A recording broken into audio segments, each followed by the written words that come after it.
தமிழக வெற்றி கழகம் ஆட்சிக்கு வந்து 4 நாட்களில் 40 ஆண்டுகள் செய்ய வேண்டிய சாதனை செஞ்சுக்கிட்டு இருக்காங்க. பாத்தீங்களா? இதுதான் நாங்கள் விரும்பிய மாற்றம் என்று சமூக வலைதளங்கள்ல தாவேக்கோட ஆதரவாளர்கள் மாங்கு எழுதிட்டு இருக்காங்க.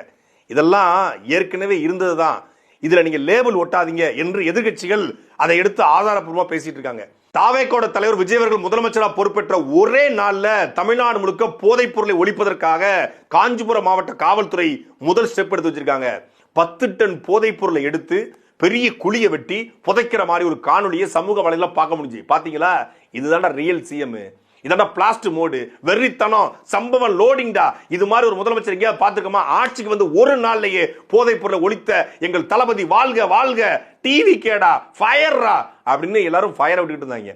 அந்த புகைப்படத்தை கட் பண்ணி கூகுள்ல போட்டு பார்த்தா 7/3/2026 எப்போ தேர்தல் தேதி அறிவிக்கிறதுக்கு முன்னாடி மார்ச் மாசம் 7ஆம் தேதி காஞ்சிபுரம் மாவட்ட காவல்துறை பல்வேறு வழக்கில் பிடிபட்ட போதைப் பொருளை கொண்டு வந்து ஒரு பெரிய குழியை வெட்டி ஜேசிபியை வச்சு உள்ள வச்சு மூடுறாங்க.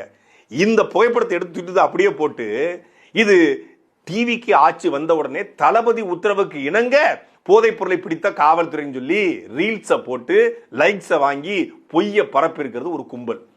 டி நகர்ல 40 வருஷமா நான் வந்து வாழ்ந்துகிட்டு இருக்கேன்.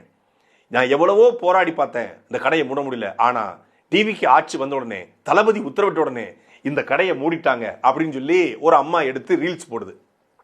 ரீல்ஸ் போட்டது என்னன்னா 10 மணிக்கு, 12 மணிக்கு அந்த வழியா பையன் போயிருக்கிறான். என்ன இந்த கடையை மூடிட்டாங்கன்னு இந்த மாதிரி ரீல்ஸ் போட்டுச்சின்னு போய் பார்த்தா அந்த கடை திறந்திருக்கு. 11:59 போனாலும் எல்லா கடையும் மூடி தான் இருக்கும். அப்படி பார்த்தா தமிழ்நாடு முழுக்க இருக்கக்கூடிய எல்லா டாஸ்மாகையும் மூடிட்டாருன்னு சொல்லி ரீல்ஸ் போடலாம். எத்தனை மணிக்கு போனா? காலைல 8 மணிக்கு போனா. காலை 8 மணிக்கு தமிழ்நாடு முழுக்க எல்லாரும் போய் மொத்தமா 1700 கடையும் மூடியாச்சுங்க. சூப்பர்.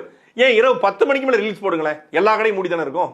16 வயசு பையன் 17 வயசு பையன்லாம் குடிக்கிறான். இதை கட்டுப்படுத்தணும் நம்ம பல முறை பேசியிருக்கோம். அதை ஒருத்தர் நடைமுறைப்படுத்திட்டாரு, வாழ்த்துக்கள்யா அப்படின்னு போடலாம்னு கீழே கமெண்ட் படிக்கலாம்னு பார்த்தா, ஐயோ இது இப்ப நடக்கல, 2003லயே தமிழ்நாடு அரசு இந்த சட்டத்தை கொண்டு வந்துட்டாங்க.